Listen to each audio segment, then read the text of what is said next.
누가복음 14장 말씀입니다.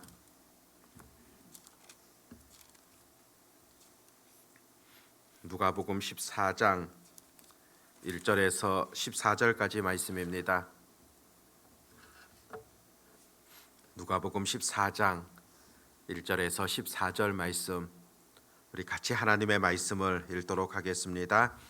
안식일에 예수께서 한 바리새인 지도자의 집에 떡 잡수시러 들어가시니 그들이 엿보고 있더라. 주의 앞에 수종병 든 한 사람이 있는지라. 예수께서 대답하여 율법 교사들과 바리새인들에게 이르시되 안식일에 병 고쳐 주는 것이 합당하냐 아니하냐. 그들이 잠잠하거늘 예수께서 그 사람을 데려다가 고쳐 보내시고 또 그들에게 이르시되 너희 중에 누가 그 아들이나 소가 운물에 빠졌으면 안식일에라도 곧 끌어내지 않겠느냐 하시니 그들이 이에 대하여 대답하지 못하니라. 청함을 받은 사람들이 높은 자리 택함을 보시고 그들에게 비유로 말씀하여 이르시되 내가 누구에게나 혼인 잔치에 청함을 받았을 때에 높은 자리에 앉지 말라. 그렇지 않으면 너보다 더 높은 사람이 청함을 받은 경우에 너와 그를 청한 자가 와서 너더러 이 사람에게 자리를 내주라 하리니 그때에 내가 부끄러워 끝자리로 가게 되리라. 청함을 받았을 때에 차라리 가서 끝자리에 앉으라. 그러면 너를 청한 자가 와서 너더러 벗이어 올라 앉으라 하리니 그때에야 함께 앉은 모든 사람 앞에서 영광이 있으리라. 무릇 자기를 높이는 자는 낮아지고 자기를 낮추는 자는 높아지리라. 또 자기를 청한 자에게 이르시되 내가 정심이나 저녁이나 베풀거든 벗이나 형제나 친척이나 부한 이웃을 청하지 말라. 두렵건대 그 사람들이 너를 도로 청하여 내게 갚음이 될까 하노라. 잔치를 베풀거든 차라리 가난한 자들과 몸 불편한 자들과 저는 자들과 맹인들을 청하라. 그리하면 그들이 갚을 것이 없으므로 내게 복이 되리니 이는 의인들의 부활 시에 내가 갚음을 받겠음이라 하시더라. 아멘. 오늘 본문의 말씀은 크게는 두 가지의 그런 내용이 기록되어집니다. 1절에서 6절까지 말씀 속에서는 예수님께서 안식일에 한 바리새인의 집에 가셔서 수종병 든 사람을 고쳐주셨던 그런 사건이 기록이 되어집니다. 7절에서 14절까지 말씀 속에서는 청함을 받았을 때 혹은 손님을 청할 때 유의해야 할 것이 무엇인가 가르쳐 주시는 그런 하나님의 말씀입니다. 본문에 보니까 예수님께서 안식일에 바리새인 지도자의 집에 청함을 받아서 가셨다고 그렇게 말씀합니다. 그런데 그곳에서 잡수시다가 수종병이 든 한 사람을 만나게 됩니다. 수종병이라는 것은 근육이나 뼈 속에 물이 참을 통하여서 붓게 되어지는 그런 병이라 볼 수 있습니다. 아마도 바리새인 또 율법 교사 안식일인데 예수님이 어떻게 하실까 궁금했던 것으로 보여집니다. 또 오늘 본문 말씀에 보면은 예수님이 어떻게 하는가 엿보고 있었다 그렇게 기록되어집니다. 아마도 예수님의 행동에 대하여서 시비를 걸고자 했던 그런 마음들이 있었던 것으로 보여집니다. 예수님께서는 그 수종병 든 사람을 고쳐주셨고 또 그들에게 예수님 묻게 되어집니다. 예수님께서는 너희 중에 그 아들이나 또 소나 운물에 빠졌다고 했을 때 안식일이라고 해서 그를 건져내 주지 아니하겠느냐 그렇게 예수님 질문을 하시는 것을 보게 되어집니다. 유대인들 같은 경우 안식일에는 다른 어떤 것보다도 그들이 생각하는 예배 이외의 것을 해서는 안 된다고 그렇게 여겼습니다. 특별히 노동을 금하였는데 병을 고치는 그 행위 자체도 노동이다 그렇게 이해했던 것으로 보여집니다. 그런데 우리 예수님께서는 분명하게 그들에게 가르쳐 주십니다. 생명을 살리는 일, 이것이야말로 그 어떤 것보다도 중요하다. 또 이 생명을 살리는 이 일이야말로 안식일에 마땅히 행해야 된다는 것을 가르쳐 주고 있습니다. 자신들의 논리와 기준을 앞세워서 구원을 행하는 것, 그것마저도 엉뚱한 생각을 갖고 있는 그 바리새인들, 또 율법 교사들에 대한 책망의 말씀, 올바른 가르침을 주고 있는 그런 예수님의 말씀들을 들여다보게 되어집니다. 7절 말씀부터 보면은 잔치 자리에 초청을 받았을 때 그 앉는 자리에 대해서 예수님 말씀하십니다. 실제로 현대 우리 사회 속에서는 자리에 대하여서, 특별히 어떤 높고 낮은 자리의 배열에 대하여서 크게 생각지는 않고 있지만은 고대 사회 속에서는 상당히 심했던 것으로 보여집니다. 높은 사람이 앉게 되어지는 그런 상좌가 있고, 또 낮은 사람이 앉게 되어지는 그런 자리가 분명 있었던 것으로 볼 수가 있습니다. 그래서 오늘 본문 말씀에도 보면 초청을 받고 나아갔을 때 그 앉을 자리를 두고서 신경을 쓰게 되는 그런 내용이 나타나고 있습니다. 예수님께서도 그 식사 자리에서 또 서로 높은 자리에 앉으려는 그런 사람들을 보면서 특별히 예수님이 가르쳐 주셨던 그런 내용을 오늘 본문 속에서 보게 되어집니다. 특별히 오늘 본문에는 두 가지 정도 가장 기본적인 것, 중요한 내용을 전해주고 있는데, 첫 번째는 너희들이 먼저 높은 자리에 앉지 말라는 가르침입니다. 높은 자리에 앉아 있는데 뒤에 온 사람이 그 상자에 앉을 사람이 온다고 했을 때 주인이 와서 당신은 저 아래쪽으로 내려가십시오, 그렇게 말한다면 얼마나 부끄러운 그런 일이 되겠습니까? 그러니 1차적으로는 높은 자리에 앉지 말라는 겁니다. 그리고 두 번째는 차라리 낮은 자리에 앉아야 된다, 그렇게 가르치고 있습니다. 오히려 낮은 자리에 앉아 있을 때 청한 자가 와서는 벗이여 높은 자리로 오십시오, 그렇게 말할 수 있다는 겁니다. 그것이 모든 사람에게 영광이 되어진다, 그런 말씀이 오늘 내용에 기록이 되어져 있습니다. 사실상 간단하고 명료한 그런 말씀이지 않습니까? 먼저는 높은 자리에 앉지 마라, 나아가서 너희들은 낮은 자리에 앉아야 된다, 그런 예수님의 가르침이다 보게 됩니다. 그렇다면 이 말씀은 단순히 청함을 받았을 때 우리가 어떤 자리에 앉아야 될 것인가, 그것에 대한 그런 가르침이겠습니까? 자리에 앉게 되어지는 원칙을 지금 가르쳐 주시는 그런 의미이겠습니까? 물론 그런 의미도 우리가 또 그 시대 속에서 찾아볼 수 있겠지만은, 오늘 우리 이 시대 속에서는 이 말씀을 어떻게 적용할 수 있겠습니까? 청함을 받게 되어지는 그 자리라는 것, 이것은 어떤 사람들에게 대접을 받는다는 그런 의미라고 볼 수가 있습니다. 그렇다면 이 오늘 본문이야말로 우리가 이 땅 가운데 다른 사람과의 관계 속에서 또 다른 사람에게 대우를 받을 때 어떤 자세를 가져야 될 것인가, 사람들과의 관계 속에서 우리들은 어떤 생각을 가지고 접근해야 될 것인가, 그것을 여전히 잘 가르쳐 주시는 하나님의 말씀이라 볼 수 있습니다. 사람마다 보면은 자기를 평가하고 있는 그런 점수들 있지 않습니까? 나는 이쯤 될 것이다, 분명 자기 평가가 있을 겁니다. 그런데 많은 경우 문제가 발생하는 것, 내가 나를 평가하는 것보다도 오히려 다른 사람이 나를 평가하는 것, 그것이 다를 경우에 많은 문제가 나타나게 되어집니다.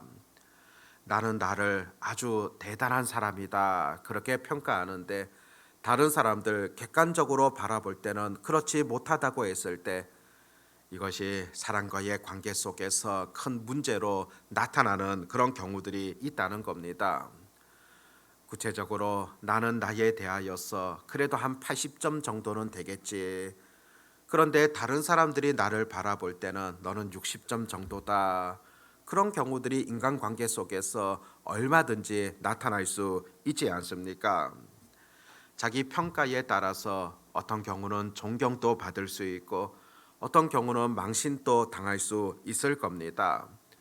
그렇다면 그 해답은 아주 명료하지 않습니까? 우리는 자신을 평가하는 것에 대하여서 오히려 좀 낮게 평가하게 되어지는 나는 부족한 사람이다. 그렇게 평가할 수 있는 오히려 그것이 삶을 살아가는 또 하나의 지혜라는 것을 깨닫게 되어집니다. 다른 사람이 나를 평가하는 것보다 내가 나를 바라보는 그 평가가 더 낮아지게 되어진다면 실제로 문제될 것 무엇이 있겠습니까?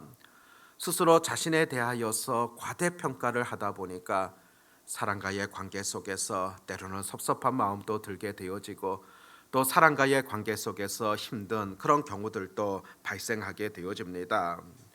또 그러다 보니까 우리가 불평이 생기지 않습니까? 내가 받을 만한데 내가 누릴 만한데 왜 나에게 이렇게 할까? 그런 마음을 갖다 보면은 내 마음속에 불평 쉽게 나타나게 되어집니다. 나는 부족한데 과분한 대접을 받고 있다. 그런 생각을 한다면은 그곳에 불평이라는 것 어디 끼어들 수 있겠습니까? 늘 고맙고 황송한 마음으로 살아갈 수 있다는 것입니다. 사도 바울의 삶을 보십시오. 그의 삶은 늘 감사가 넘치는 그런 삶, 또 기쁨이 가득하였던 그런 삶을 보게 되어지고 어떤 상황 속에서도 기쁨과 감사를 말했던 그런 사람이지 않습니까? 그런데 바울에 대한 자신의 평가를 보십시오. 자신이 어떤 존재인가 늘 낮추어 생각하였던 그런 경우들을 종종 찾아보게 되어집니다. 나는 전에 포행자였다, 박해자였다. 그런데 하나님의 놀라운 은혜를 통하여서 이렇게 사도의 직분을 주셨다는 것에 대한 감사의 마음을 잃지 아니하였습니다. 나는 죄인 중에서도 대장이었다. 그렇게 바울이 늘 언급하고 있지 않습니까? 죄인 되었던 우리 존재에 대하여서 하나님께서 구원하여 주셨음을 잊지 않는다면은 늘 우리가 겸손하게 또 늘 낮아지는 그런 마음으로 살아갈 수 있지 않겠습니까? 빌립보서 2장 3절 말씀에도 보면 오직 겸손한 마음으로 자기보다 남을 낮게 여기고 내보다 다른 사람을 더 높게 그렇게 여기라는 그런 분명한 말씀입니다. 그런데 빌립보서 2장 3절에서 그 말씀을 하신 이후에 예수님에 대하여서 배워야 될 것을 그렇게 가르칩니다. 예수님의 마음을 품어야 된다. 그런 근본 하나님의 본체셨지만은 바로 예수님께서 하나님이셨지만은 하나님과 동등됨을 취할 것으로 여기지 아니하시고 오히려 자기를 낮추시고 죽기까지 복종하셨다. 그렇게 말씀하고 있습니다. 또한 가장 비참한 그런 십자가의 죽음의 길까지 우리 예수님께서 가셨다는 것입니다. 하나님이셨음에도 이 땅 가운데 가장 낮은 신분으로 출생하셨을 뿐만이 아니라 가장 가난한 자의 그런 위치에 서셨고 또 그의 삶도 보면은 늘 낮은 위치에서 행하셨습니다. 그 죽음마저도 가장 비참한 그런 십자가의 죽음의 길을 걸어가시지 않았습니까? 그런데 또 빌립보서 2장 그 말씀 마지막 부분에 보면은 이 예수님을 하나님께서 지극히 높여 주셨다. 모든 이름 위에 뛰어난 이름을 주셨다. 그렇게 말씀합니다. 가장 낮아지셨던 그 예수님을 가장 높여 주셨다는 그런 하나님의 말씀이지 않습니까? 오늘 본문 11절에도 보면 자기를 높이는 자는 낮아지고 자기를 낮추는 자는 높아지리라. 예수님께서 분명한 가르침을 주시게 되어집니다. 우리가 살아가는 삶의 영역 속에서 또 다른 사람과의 관계 속에서 어떤 자세를 가져야 될 것인가 잘 설명해 주는 가르쳐 주는 그런 말씀이지 않습니까? 또 분명한 것은 하나님의 은혜라는 것은 낮은 자리에 임하게 되어지고 하나님의 은혜라는 것은 겸손의 자리에 임한다는 사실들을 우리가 분명히 깨닫고 알고 있지 않습니까? 늘 겸손함을 통하여서 또 나의 나된 것은 하나님의 은혜라는 사실을 기억하면서 늘 우리가 스스로를 정말로 하나님의 은혜를 받은 그런 자라는 사실을 늘 잊지 아니하고 살아가는 것 필요함을 가르쳐 주고 있습니다. 오늘 하루도 이 말씀을 우리가 기억하면서 살아가시기를 바라고요. 또 하나님의 놀라운 은혜를 생각하며 또 나의 존재를 바라볼 수 있는 그런 다짐들이 온전히 우리 삶 가운데 있어지기를 바랍니다. 기도하겠습니다. 하나님 아버지, 말씀을 통하여 주시는 그런 교훈들을 다시 한번 우리가 바라보게 되어집니다. 아버지 하나님, 연약한 우리 존재를 또 죽었던 우리 인생 가운데 예수님의 그 십자가 지심을 통하여서 놀라운 은혜의 자리로 우리들을 이끄셨음을 바라보게 되어집니다. 아버지 하나님, 하나님의 놀라운 사랑을 생각할 때 늘 겸손하게 섬김의 자리에서 늘 하나님을 위하여 살아가야 됨을 고백하게 되어집니다. 내 속에 있는 그런 죄성은 교만하기를 바라고 또 내가 어떤 존재인가 과대평가하기를 바라는 그런 마음들이 내 속에 여전히 존재하고 있음을 바라보게 되어집니다. 정말로 하나님 앞에서 나의 나됨을 보게 하여 주시옵시고 내가 거할 자리가 어떤 것인가를 늘 살펴볼 수 있는 그런 지혜와 은혜가 있게 해 주시기를 소망합니다. 낮은 자리에 임하셨던 예수님, 여전히 겸손한 자들에게 은혜를 베풀어 주시겠다고 약속하고 있습니다. 하나님 앞에 겸손함을 통하여서 풍성한 은혜들을 더 경험케 하여 주시옵고 또 겸손의 자리에 임하게 되어지는 성령의 놀라운 은혜들 또 영적 선한 영향력들을 마음껏 발휘할 수 있는 하나님의 자녀들 되게 해 주시옵소서. 내일 거룩한 주일 또 맞게 되어집니다. 의미 없이 그냥 한 주간 지나가는 그런 예배가 아니라 아버지의 하나님 앞에 드려지는 온전한 예배가 되게 하여 주시옵고 무엇보다 기도로 잘 준비된 예배를 드릴 수 있는 그런 은혜가 있게 해 주시기를 간절히 소망합니다. 오늘 하루도 또한 저희들에게 이렇게 귀한 선물 허락해 주셨습니다. 하나님께서 베풀어 주시는 놀라운 시간이라는 것을 잊지 않으며 주어진 시간 속에서 정말로 하나님 보시기에 아름다운 그런 삶 살아가게 하여 주시옵고 또 무엇보다도 예수 그리스도를 알지 못하는 그런 영혼들에게 하나님의 말씀, 하나님의 사랑을 전할 수 있는 그런 전달자의 역할도 잘 감당할 수 있는 그런 은혜가 있게 하여 주시옵소서. 아버지 하나님, 오늘 또 주님 앞에 부르짖습니다. 너희는 내게 부르짖으라. 내가 내게 응답하겠고 내가 알지 못하는 크고 은밀한 일들을 보여주시겠다 약속해 주셨습니다.